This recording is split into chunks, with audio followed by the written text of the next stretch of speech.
오늘은 308쪽이네요. 308쪽 원핵 생물계죠. 원핵 생물계. 308쪽의 원핵 생물계. 5대 생물계를 지난 시간에 공부했었죠. 원핵 생물, 원생 생물, 식물, 균, 식물, 동물 이렇게 5개였잖아요. 예, 그 중에서 첫 번째인 원핵 생물, 즉 그 핵이 없는, 그러니까 세포기관이 없는 그 생물들에 대한 내용을 살펴보도록 하겠습니다. 원핵 생물계에 대해서는 우리 주변에 존재하는 놀라운 미시세계를 설명함으로써 공부를 시작해야겠다. 기본적으로 원핵 생물은 눈에 안 보인다는 거예요. 그쵸? 미시세계죠. 안톤 판 레벤후크가 조잡한 확대경으로 만든 처음으로 이제 그 현미경을 만듭니다. 1675년에 이르기까지 인간에게 알려지지 않은 미지의 세계는 믿을 수 없을 정도로 거대한 숫자의 미생물체의 고향이다. 현미경을 사용해서 보니까 와, 이런 것들이 있었던 거죠. 그쵸? 예, 근데 그 전에는 눈에 보이지 않는 이런 자그마한 생명체들이 이렇게 많이 있을 거라고는 누구도 생각하지 못했죠. 그래서 우리 그 과학의 역사 그 얘기했을 때 자연 발생설이 한동안 대세였을 수밖에 없었던 이유가 이제 이런 거죠. 그쵸?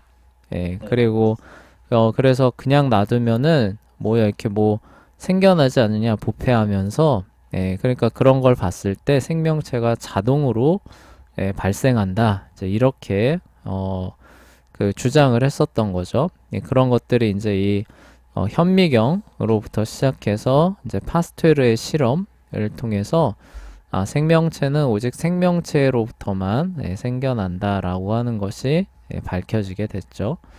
자, 어쨌거나 자, 그래서 아주 놀랍게도 모든 미생물체들의 무게를 다 합치면 지구상의 모든 다른 살아있는 유기체의 무게를 합친 것보다 훨씬 더 무겁다고 해요. 네. 그러니까 그 세균들 있잖아요. 쉽게 말해서 세균들을 한 자리에다 모아가지고 무게를 재는 겁니다. 그리고 세균 외에 이제 눈에 보이는 거예요. 뭐 코끼리가 됐든지 뭐 하여간 뭐 이런 것들을 다 모아가지고 무게를 재는 거예요. 자, 누가 더 무거울까요? 해보면 누가 더 무겁다는 거예요? 저 세균. 세균이 더 무겁다는 아, 예, 애가 어마어마하게 많다는 거죠. 그쵸? 예, 참 놀라운 사실이에요. 그쵸? 네. 이 사실을 훨씬 더 확실하게 자각하기 위한 자료가 있다. 우리 몸의 소화기관과 피부에서 살고 있는 원핵 생물계에 속한 유기체의 숫자는 우리 몸 전체를 구성하는 세포 숫자보다 훨씬 더 많다. 이것도 참 대단하죠. 그쵸? 그러니까 우리 몸을 구성하는 세포 숫자랑 우리 몸에 살고 있는 원핵 생물, 세균이라고 할게요. 세균의 숫자랑 비교하면 누가 더 많다는 거예요? 단순 세균이. 숫자상으로는 세균이 더 많대요. 그쵸? 예, 네. 이것도 참 흥미롭죠. 그쵸? 예, 그만큼 작기 때문에 가능한 거예요.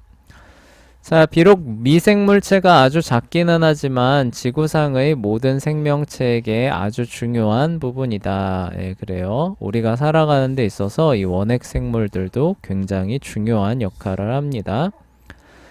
원핵 생물계에 속한 유기체는 다양한 차원에서 아주 흥미롭다. 무엇보다도 이러한 유기체들은 아직도 생물학자들이 제대로 잘 이해하지 못하고 있는 분야다.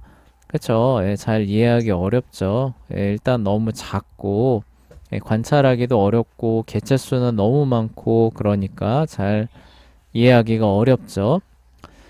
원핵 생물계의 구조와 기능에는 아직 제대로 이해하지 못하는 다양한 측면이 있다.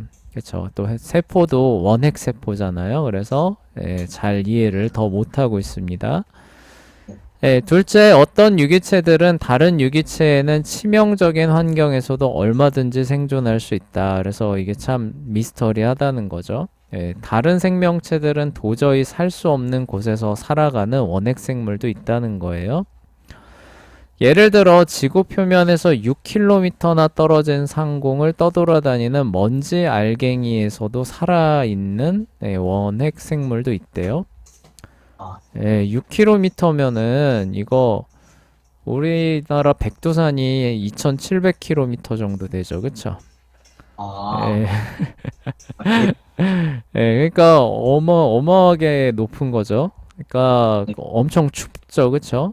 그러니까 그런 곳에서 살아가는 친구도 있대. 먼지 알갱이에 이렇게 붙어가 다니면서 살아있는 친구들도 있다고 합니다. 사람을 만약에 이렇게 해놓으면 어떻게 될까? 아, 예, 바로 뭐, 죽겠죠. 그쵸? 그쵸. 예, 하여간 근데 이런 환경에서도 살아있는 원핵생물 세균도 있답니다. 또한 다른 유기체에게는 너무나 극단적인 온도에서도 무성하게 자라서 번식할 수 있다. 실제로 미생물학자들은 핵 반응기 중심에서도 살아있는 원핵생물을 발견하였다. 핵 반응기에서는 대략 1100도까지 올라갈 수 있다. 이 핵 반응기가 뭔지 알죠? 아, 아니요. 이거 원자력 발전소. 아, 예. 원자력 발전이 일어나고 있는 곳 있잖아요. 그냥 다른 게 아니라 원자력 발전이 일어나고 있는 핵심 그거 있잖아요. 네. 거기가 대략 한 1100도까지 올라가는데 거기서도 이렇게 번식하고 있는 원핵 생물을 발견했대요. 아, 우리는 뭐예요? 그 방사선 조금만 쬐도 뭐 죽느니 마느니 이렇게 하잖아요. 네. 근데 얘네들은 핵 반응이 일어나고 있어서 방사선도 엄청 많고 온도도 1100도까지 올라가는 거기서도 살아남아가지고 막 번식하고 있는 이런 애들을 발견했다고 합니다. 아, 예. 놀랍죠, 그쵸? 그러니까 원핵 그 생물이죠. 원핵 생물이 도대체 어떻게 살아있길래, 어떻게 살아가길래 이런 데서 살아갈 수 있을까? 라고 하는 것이 여전히 그 참 신비로운 미스테리로 남아있는 거죠. 그쵸? 네. 자, 그 다음 볼게요. 마지막으로 원핵 생물계의 구성원들은 피조세계에서 가장 작은 유기체를 대표한다. 아까 앞에 얘기했었죠. 이 생물계에 속한 구성원들의 크기는 평균적으로 지름이 1인치의 1000분의 1 정도 된다고 해요. 평균 크기가 그렇대요. 1인치가 2.54cm거든요. 예. 1000분의 1이니까 앞으로 3개 보내줘야겠죠. 하나, 둘, 셋, 0.0002544cm예요. 아, 예. 예. 그러니까 당연히 눈에 보이겠어요? 안 보이겠어요? 안 보이겠죠. 안 보이겠죠. 그쵸? 자, 볼게요. 그러니까 이처럼 흥미로운 유기체들을 확실히 연구할 만한 가치가 있다. 아주 성능이 좋은 현미경을 갖추지 않았다면 세균을 관찰할 수 없을 것이다. 세균이 어떻게 생겼는지, 그리고 얼마나 작은지에 관한 개념을 심어주기 위해서 다음과 같은 사진을 한번 주목해보라. 이것은 전자현미경이라고 불리는 특수한 현미경 사진이다. 사진에 등장하는 유기체는 녹농균이라고 불리는 세균이다. 자, 전자현미경을 찍은 이 사진은 실제 세균의 36,000배나 큰 것이다. 그래서 36,000배를 확대했더니 요런 균의 모습이 이렇게 찍혀 나왔다고 해요. 그러니까 어마어마하게 작은 세균이 되겠죠. 자, 성능이 좋은 현미경이 아니면 세균을 육안으로 살펴보는 것이 불가능하지만 이번 단원 초반에 시작한 실험은 여러분이 간접적으로 세균을 볼 수 있도록 분명히 도와줄 것이다. 아래 지시사항은 이 실험을 마무리하는 법을 알려준다. 라고 해서 초반에 우리 그거 기억나죠? 이렇게 해가지고 닭고기 그 수프를 녹여가지고 네. 여기에다가 다 녹인 거예요. 그냥 첫 번째 건 그냥 두고 두 번째 거는 여기다 뭘 쳤어요? 소금을 팍팍 칩니다. 그쵸? 네. 세 번째 건 뭘 해요? 식초를 넣었었죠. 그쵸? 아, 예. 네 번째 건 뭐예요? 냉동이었나 냉장이었나 이렇게 해놓는 요 네 개 기억나시죠? 그쵸? 네. 예, 여기에다가 이제 어떻게 하냐면 요 뒤쪽에다가 요 뒤쪽에다 이렇게 되는 거예요. 뒤쪽에다가 겹쳐서 되는데 여기에다가 안녕이라고 써놓는 거예요. 글자를 써놓고 요 글자 뒤에다가 이렇게 대는 거예요. 아, 네. 예, 이렇게 해서 글자를 이렇게 대는 겁니다.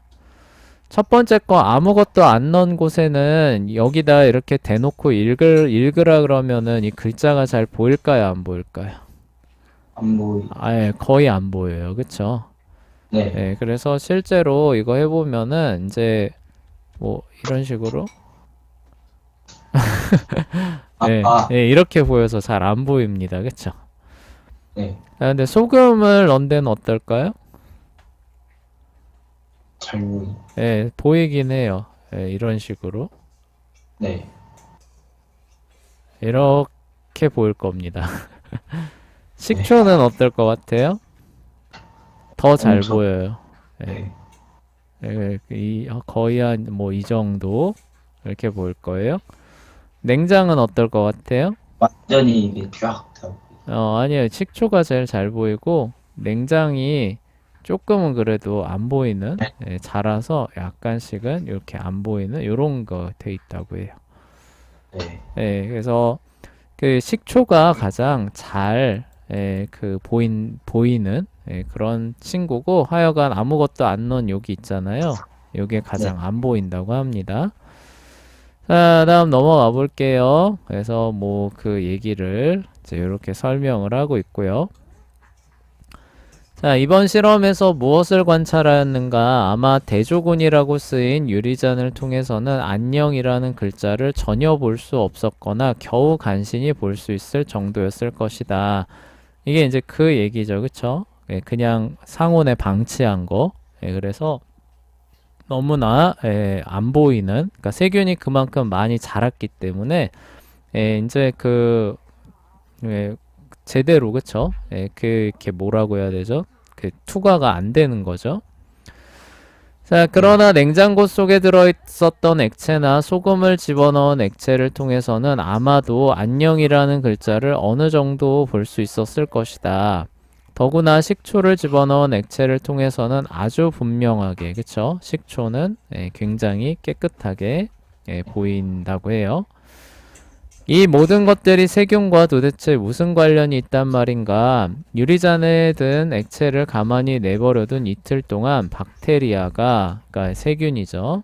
박테리아가 유리잔 속으로 들어올 수 있었다. 액체 속에 들어있는 먼지 알갱이를 통하여 유리잔에 쌓였을 가능성이 아주 높다. 또한 아마도 유리잔에 어떤 것을 집어넣기 이전에도 이미 약간 들어있었을 가능성도 있다. 그러니까 유리잔을 안 덮어놨잖아요. 그쵸? 그러니까 먼지 네. 알갱이에 붙어서 살 수 있는 친구가 세균이에요. 그쵸? 워낙 작기 때문에. 근데 가만히 있으면 먼지가 이렇게 쌓이잖아요. 그쵸? 공기 중에 먼지 많으니까. 그런 것들이 이제 곧 들어가면서 그 안으로 들어가서 번식을 하게 되겠죠. 근데 꼭 그렇게 하지 않더라도 이제 이 세균들이 국물이죠. 그쵸? 국물에 남아 있을 수 있죠. 하여간 완전히 끓이면은 죽겠지만 끓이고 식히는 과정에서 또 들어가 가지고 약간 남아 있었던 게 번식을 할 수도 있을 겁니다. 네. 자, 닭고기 스프 토막은 이러한 세균에게 식량 공급원이에요. 그쵸? 식량 공급원으로 작용하여 세균이 자라고 재생산할 수 있는 멋진 환경을 제공한다. 이틀 동안 시간이 점차 흐르면서, 그쵸? 먹을 게 많으니까 점점 더 많은 세균이 액체 속에 생겨나기 시작하였다. 세균의 존재는 액체를 뿌옇게 만드는 원인이 되었다. 액체가 점점 더 뿌옇게 될수록 액체 속에는 점점 더 많은 세균이 생겨나게 되었다는 뜻이다. 그쵸? 그래서 안 보이는 거죠. 대조군이라고 써놓은 유리잔이 가장 뿌옇기 때문에 박테리아는 상온에서 닭고기 수프 토막이 들어있는 물에서 가장 잘 자라고 번식한다고 결론 지을 수 있다. 소금을 넣은 액체는 그다지 뿌옇지 않았기 때문에 소금이 세균의 성장과 번식을 가로막는 경향이 있다고 결론 지을 수 있다. 그래서 우리가 염장 보관한다고 하잖아요. 그쵸? 예, 오래 네. 보관하려고 했을 때 소금을 쳐서 보관하는 이유가 이제 이런 거예요. 예, 소금을 치면은 이제 부패하는 거죠. 그쵸? 부패를 일으키는 세균들이 다 죽어요. 아, 네. 예, 다 죽어나갑니다. 예, 그래서 이제, 어, 그, 안 썩게 되는 거죠. 안 썩고 오래 가게 되는, 예, 이런 결과가 오게 되는 거예요. 네. 예, 아마 죽이는 원리가 선생님이 기억하기로는 삼투압이라는 거 알아요? 들어본 적 있어요. 예, 염도의 차이가 나면은 염도를 균형적으로 맞추려는 그런 어떤 압력이 작용하거든요. 그러니까 염도가 높은 쪽이 있고 염도가 낮은 쪽이 있는 과정 가운데서 물이 왔다 갔다 할 수 있는데 염분은 못 맞게 하는 그런 막이 이렇게 있다면은 어떤 결과가 있냐면 염도를 맞추기 위해서 염도가 낮은 쪽의 물이 염도가 높은 쪽으로 이동하는 거예요. 그래서 아, 네. 예, 그게 이제 압력으로 작용을 하는 거예요. 그래서 이렇게 막아놓고 처음에 여기가 염도가 높은 쪽이고 여기가 낮은 쪽이라고 해봅시다. 그러면 네. 하루 지나면은 어떻게 되냐면 낮은 쪽은 이렇게 낮아지고 높은 쪽은 이만큼 올라가는 거예요. 아, 예, 요렇게 이제 되는 겁니다. 네. 예, 맞게 아마 설명했을 거예요. 높은 쪽에서 낮은 쪽으로 갈 수는 없죠. 염도가 막히니까. 근데 이제 어떻게 되냐면은 세균이 이렇게 있잖아요. 근데 여기에 소금을 팍팍 뿌려가지고 외부 염도가 높아지게 되면 어떻게 돼요? 얘가 염도가 낮은 쪽이 되겠죠. 그쵸? 아, 예. 네, 그래서 여기에 이제 압력이 작용해요. 무슨 압력이냐면은 여기 안에 있는 물이 바깥으로 빠져나가려는 압력이 작용하는 거죠. 그쵸? 그래서 이거를 맞추려고 하는 압력이 지속적으로 작용을 하게 되는 거예요. 아, 예. 그래서 얘네가 죽어나가는 거. 아, 네. 그래서 죽는 거예요. 이- 네. 이게 만약에 아니란 거꾸로 진행될 거예요. 이게 만약에 거꾸로 진행된다면은 얘네가 어떻게 되는 거예요? 물을 계속 먹는 거죠. 그쵸? 네. 물을 계속 먹어서 빵빵해지다 못해서 뻥 하고 터져 죽는 걸 거예요. 네. 근데 선생님이 기억하기로는 아마 물이 다 빠져나가서 죽는 거로 기억을 하거든요. 근데 네. 반대일 수도 있습니다. 약간 지금 헷갈리는데 하여간 죽는 이유는 이렇게 염도 차이에 의해서 죽어나가게 되는데 그 역할을 하게 되는 게 이제 이 소금이 되는 겁니다. 근데 이게 다 죽이지는 않아요. 이거를 또 회피할 수 있는 기전을 갖고 있는 균들도 있다고 합니다. 네. 그것도 신기하죠, 그쵸? 네. 그래서 그 균들은 또 살아남아가지고 우리가 먹는 김치 같은 거 있잖아요, 그쵸? 유산균 대표적으로 유산균 요런 애들은 또 이 염도 차이를 극복하고 살아남는다고 해요. 아, 네. 아, 그래서 걔네들은 살아남아서 거기서 번식을 하면서 우리가 김치 먹어보면 약간 새콤하잖아요, 그쵸? 네. 시큼하다고 해야 되죠. 이제 그런 맛을 내는 그런 역할들을 하게 된다고 합니다. 자, 어쨌거나 소금이 세균의 성장과 번식을 가로막는 경향이 있다고 결론 지을 수 있다. 그쵸? 네, 여기서 말하는 이제 성장과 번식을 가로막는 세균은 아까 말했던 발효균이 아니라 부패균이에요. 그쵸? 네. 무언가를 부패하게 만드는 부패균을 아까 말했던 그런 원리에 의해서 죽이는 그런 현상들이 있어요. 근데 발효균들은 또 살아남아요. 아, 예. 그래서 이제 김치 같은 그게 되는 겁니다. 자, 이와 같은 방식으로 냉장고에 넣어둔 액체는 대조군이라고 써놓은 유리잔보다 훨씬 적게 뿌옇게 되었기 때문에 낮은 온도에서도 세균의 성장과 번식이 방해받는다고 결론 지을 수 있다. 네, 완전히 다 죽는 건 아니었죠. 그쵸? 아까 봤듯이. 네. 그래서 일부 약간 살아남아서, 그래서 김치도 오래되면 결국 못 먹잖아요. 그쵸? 예, 그런 이유들이 생기는 거예요. 아, 마지막으로 식초를 넣은 액체는 상당히 투명하기 때문에 식초가 세균의 성장과 번식을 강력하게 방해한다고 결론 지을 수 있다.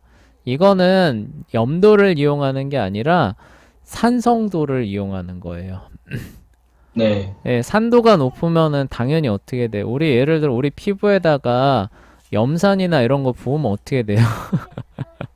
어, 그 막 녹죠, 이게. 녹아요, 그쵸? 예. 그러니까 당연히 작은 세균 있는 데다가 식초도 산성이잖아요. 네. 식초를 부으면 어떻게 될까요? 어, 같이 예, 녹나요? 걔네들 그 세포질 다 녹아가지고 죽는 거예요. 예, 그래서 죽는 거. 얘네들은 이제 터지거나 이제 쪼그라들어서 죽는 게 아니라 그 세포 표면이 뭐 녹아요. 산성 그 작용에 의해서.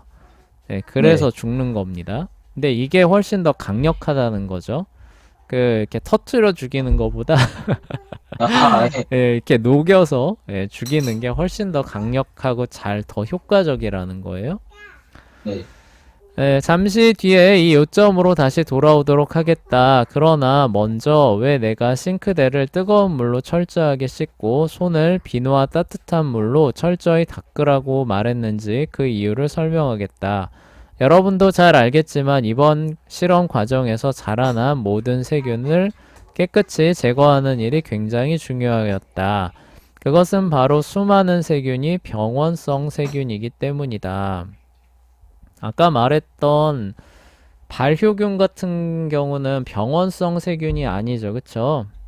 네. 예, 근데 뭐 부패균도 얘기했었지만, 예, 부패균들은 대부분 병원성 세균이죠. 그쵸? 예. 예, 그러니까 우리가 먹으면 어떻게 돼요? 부패균이 부패시킨 걸 우리가 먹으면 어떻게 돼요? 어, 예, 같이, 배탈 나거나, 그쵸? 예, 네. 심하면 죽거나 이렇게 되잖아요. 예, 네. 그게 바로 그 균이 병원균이기 때문에 그런 거예요. 근데, 아, 근데 우리가 유산균을 먹는다고 해서 죽거나 배 아프거나 이러질 않잖아요. 네. 그쵸? 예, 그거는 병원균이 아니기 때문에 그런 겁니다. 근데, 부패균 말고도 질병을 일으키는 다른, 그 세균들이 있어요. 그래서, 병원균에는 아까 말했던 부패균이 포함이 되는 것이고, 그거 말고도 다른 많은 세균들이 질병을 일으키는 세균들이 됩니다. 자, 네. 그래서 병원균은 질병을 일으키는 유기체예요. 자, 병원균 세균은 질병을 일으키는 세균이다. 근데 이 질병이라는 건 결국 사람을 기준으로 말하는 거예요. 그쵸? 사람에게 질병을 일으키는 그 세균이 되는 거예요. 네. 실제로 인간, 식물, 동물에게 전염되는 수많은 질병은 바로 병원성 세균으로 인하여 생겨난다라고 얘기를 해요. 그래서 우리가 밖에 나갔다 돌아오면은 항상 뭐 하라 그래요? 손 씻으라 그러죠. 그쵸? 네. 네, 그 이유가 바로 이거예요. 네, 병원, 병원성 세균이 우리 눈에 보이진 않지만 특히 이제 손 같은데 많이 묻죠. 그쵸? 손이나 이제 얼굴 같은데 공기중을 통해서 많이 묻어 있는 거예요. 근데 네. 그거를 씻어내지 않고 그냥 눈이나 코나 입 같은데 갖다 대면 어떻게 되는 거예요? 그게 어, 몸 안으로 들어와서 질병을 일으키겠죠. 네. 그래서 외출하고 갔다 와서 손발, 얼굴만 잘 씻어도 대부분의 질병을 예방할 수 있다라고 말하는 이유가 바로 그런 겁니다. 네. 그래서 이 병원성 세균이 그 우리가 앓는 그냥 가벼운 질병들 있잖아요. 그쵸? 그리고 네. 전염되는 그런 질병들의 절대 다수를 차지한다고 보시면 돼요. 예. 절대 다수를 차지한다고 보시면 됩니다. 그리고 요거를 뒤집어서 얘기를 하면은 결국 에덴 동산에서는 이런 병원성 세균은 사실 없었단 얘기가 되겠죠. 그쵸? 네. 예, 그러니까 세균은 있었지만 병원성 세균은 없었다는 얘기가 될 것이고, 그럼 결국 병원성 세균이라고 하는 거는 아담이 범죄한 이후에, 그쵸? 그 네. 이제 형질 변화가 일어나면서 새롭게 파생한 그런 어떤 세균의 종들이 된다는 얘기가 되겠죠. 그쵸? 네. 예, 그래야 질병이라고 하는 게 죄 이후에 생겨난 거니까, 예, 그렇게 이 세상에 나타난 애들이다. 이제 이렇게 보시면 되겠죠. 예, 원래대로라면 그러니까 얘네들도 이렇게 병원성 세균이 아니었을 텐데 이제 다른 어떤 역할들을 하는 그러니까 우리 말했던 발효균처럼 인간한테 유익한 역할을 하는 그런 균이었을 텐데 마치 그 땅이 저주 이후로 그 엉겅퀴를 내고 뭐 이런 사람을 괴롭게 할 것이다라고 그 하나님께서 말씀하시는 것처럼 이제 질병이라고 하는 것들을 이제 하나님께서 가져오시게 하기 위해서 세균의 그쵸? 일부를 이제 이렇게 특질을 변화시키는 거죠. 마치 땅이 엉겅퀴를 내는 특징을 갖게 되는 것처럼. 네. 그렇게 해서 나온 친구들이 바로 이 병원성 세균이 되는 거예요. 그래서 그 레위기 규례 보면은 정결 예식할 때 다 손 깨끗하게 씻으라고 그 성경에 나오잖아요. 그쵸? 네. 그러니까 이미 하나님께서는 이걸 다 알고 계시는 거예요. 그쵸? 예, 그 네. 질병을 일으키는 대다수가 이 세균을 통해서 오고 그 하나님께서 일으키게 하셨기 때문에 정결예법 이런 거 할 때는 뭐예요? 물로 손을 깨끗이 씻고 그죠? 네. 예, 이런 부분들이 그래서 나오는 거죠. 그래서 부가적으로 여러분들한테 말씀드리는 거고요. 자, 이제 그 중에서 식중독균이래요. 보툴리누스 식중독균이라는 세균은 식중독의 가장 커다란 원인 가운데 하나다. 만약 이 세균이 사라지도록 어떤 음식을 적절히 요리하지 않으면, 그러니까 대표적인 건 이제 열을 가하는 거죠. 이 음식은 아마 오염되었을 가능성이 아주 높다. 이 세균으로 오염된 음식을 먹으면 보툴리누스 식중독의 원인이 된다. 보툴리누스 식중독의 가벼운 증상은 그나마 가벼운 거예요. 구토, 네. 설사, 고열, 이런 거 하고 이제 몸이 이겨내는 거죠. 그러나 보툴리누스 식중독의 심각한 증상은 근데 거기서 그치지 않고 더 나가면은 이제 숨을 못 쉬게 만듭니다. 그래서 질식사할 수도 있게 하는 무서운 병원성 세균이 식중독균이죠. 네. 자, 살모넬라균이라고 알려진 세균은 살모넬라 좀 들어봤나요? 아니요. 네, 이거 그 계란에서 많이 검출돼요. 그러니까 네. 가금류에서는 흔하게 이제 발견되는 그런 균인데요. 그래서 사람들이 먹는 가금이나 계란을 철저하게 요리하지 않았을 경우, 그러니까 뭐예요? 그냥 생걸로 먹는 거죠. 그쵸? 예. 그랬을 때 이제 이 세균에 감염이 되게 돼요. 이 세균은 거의 모든 조류에 존재하기 때문에 이것들을 확실히 제거하는 한 가지 방법은 고기나 계란을 정말 철저히 불에 익혀서 요리하는 것이다. 그러면 열로 인해 세균이 죽을 것이다. 앞서 경우와 마찬가지로 살모넬라 식중독의 가벼운 증상은 구토와 설사인 반면 이 살모넬라 식중독이 아니죠. 살모넬라 식중독이구나. 같은 식중독인데 살모넬라도 같은 증상을 가져온다는 거죠. 그래서 구토와 설사, 심각한 증상은 이따금씩 죽음으로 똑같이 현상이 일어난다는 거죠. 근데 우리가 이제 먹는 가게에서 사오는 계란이나 닭고기 같은 데는 이런 게 없어요. 예. 그게 워낙 이제 그런 것들을 철저히 관리하고 그리고 나오기 전에 다 세척하고 그래가지고 이런 건 없습니다. 아, 예. 근데 야생에서 저기 뭐 이렇게 닭 잡아먹거나 계란 그냥 먹어야 된다. 이럴 때는 조심해야 돼요. 예, 꼭 불에 익혀서 먹어야지 그냥 날거로 먹거나 대충 먹으면은 대충 익혀서 먹으면 100% 이제 우액 뭐 이런 거 하게 되는 거죠. 그리고 이제 그 탈수 굉장히 심해집니다.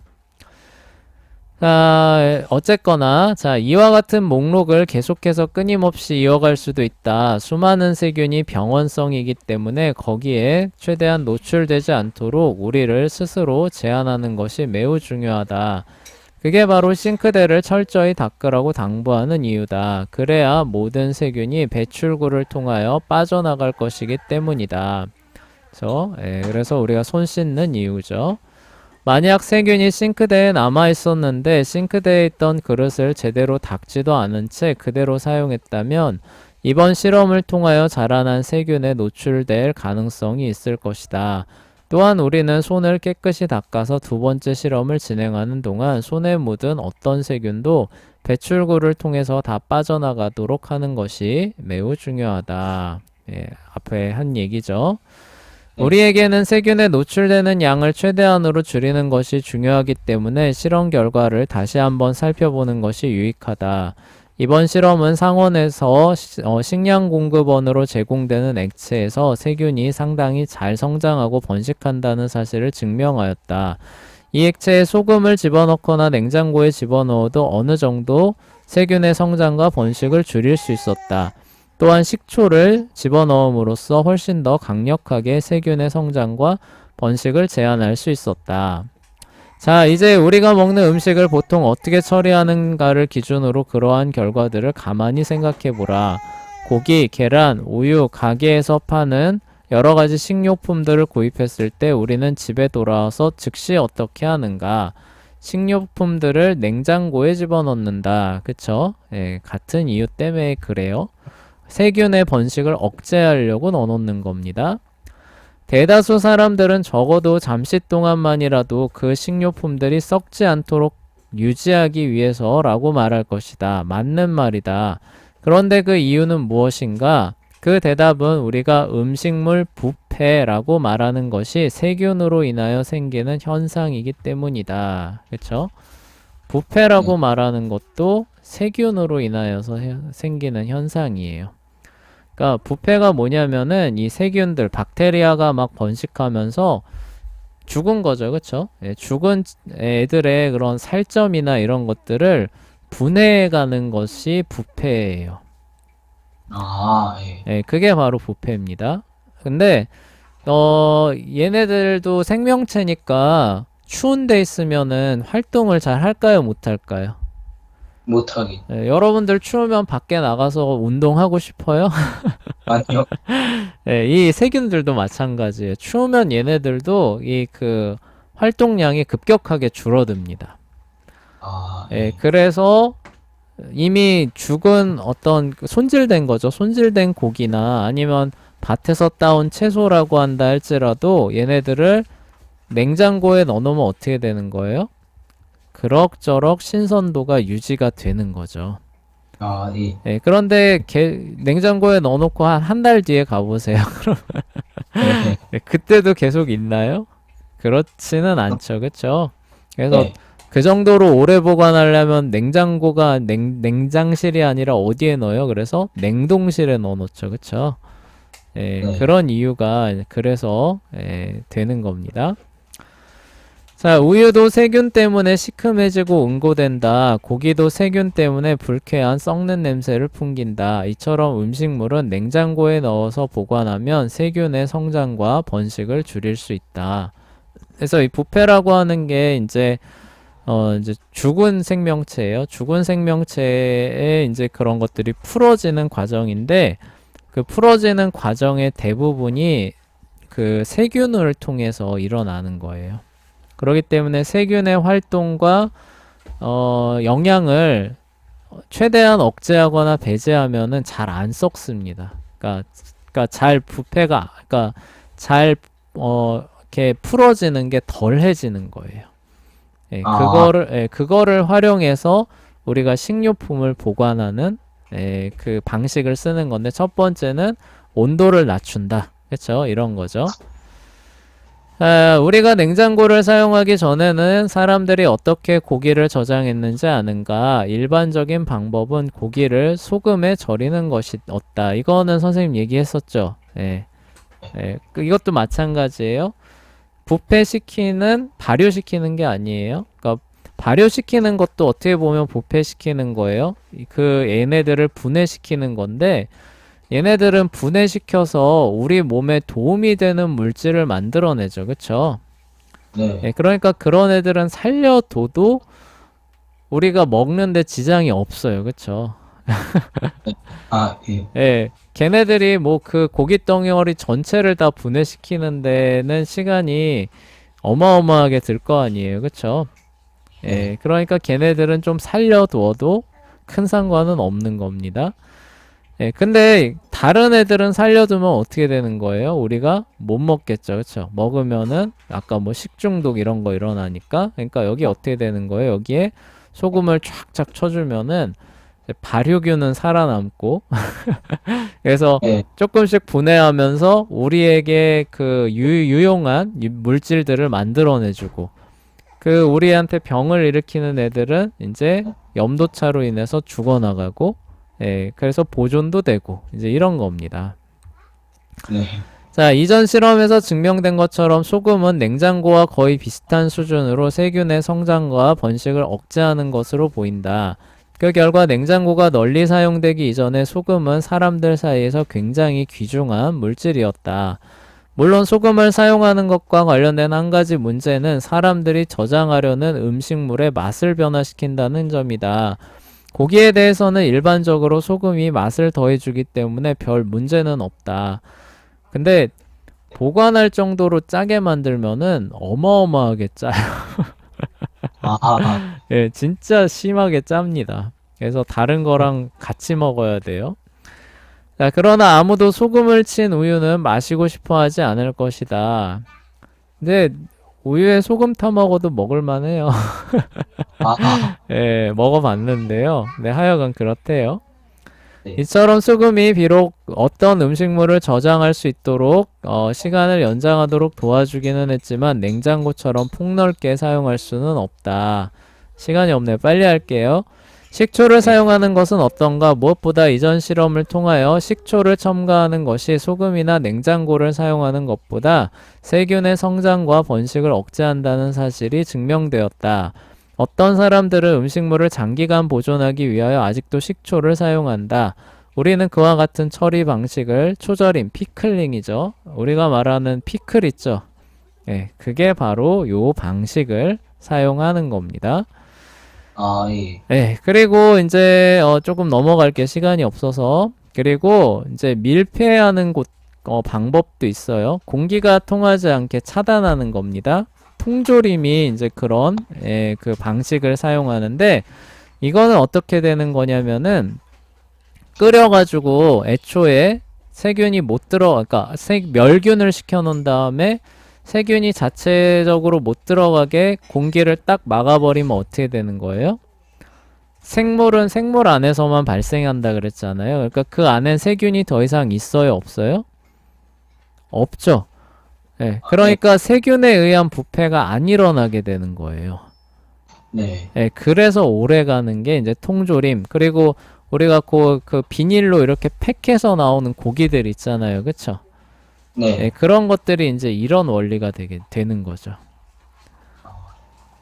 자, 그래요. 그래서 모든 세균이 병원성 세균이 아니라는 사실을 기억을 해달래요. 그래서 여기서 이제 말하는 게 비타민 K를 만들어주는 우리 소화기관 장에서 살면서 비타민 K를 만들어주는 세균도 있대요. 그리고 우리가 아까 말했던 유산균 있죠, 그쵸? 네. 그래서 김치 발효시켜주는 그 친구가 되는 것이고, 그리고 이제 치즈 만들 때도 요런 이제 그 세균이 이제 그 작용을 한다고 해요. 그래서 뭐 체다 치즈 같은 거 만들 때는 뭐 특정한 세균이 자라난 결과로 만들어지고, 뭐 다른 치즈를 만들려면 또 다른 그 세균이 잘 자라도록 하는 환경을 맞춰주면은 또 그런 치즈가 만들어진다고 해요. 그러니까 우유에서 치즈로 가는 과정에서 작용하는 게 바로 이 세균이라는 거죠. 그쵸?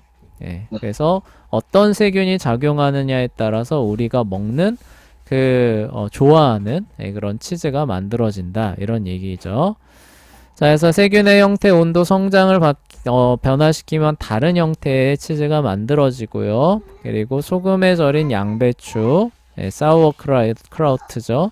식초, 요구르트, 버터 등등을 만드는데도 세균을 이용해서 우리가 살아가니까 세균이 꼭 100% 병원성이다, 나쁜 거다 이렇게 보면 안 된다는 것이고, 아까 선생님이 애초에 얘기했듯이 원래 세균은 다 이렇게 좋은 역할을 하는 친구였다는 거죠. 그쵸?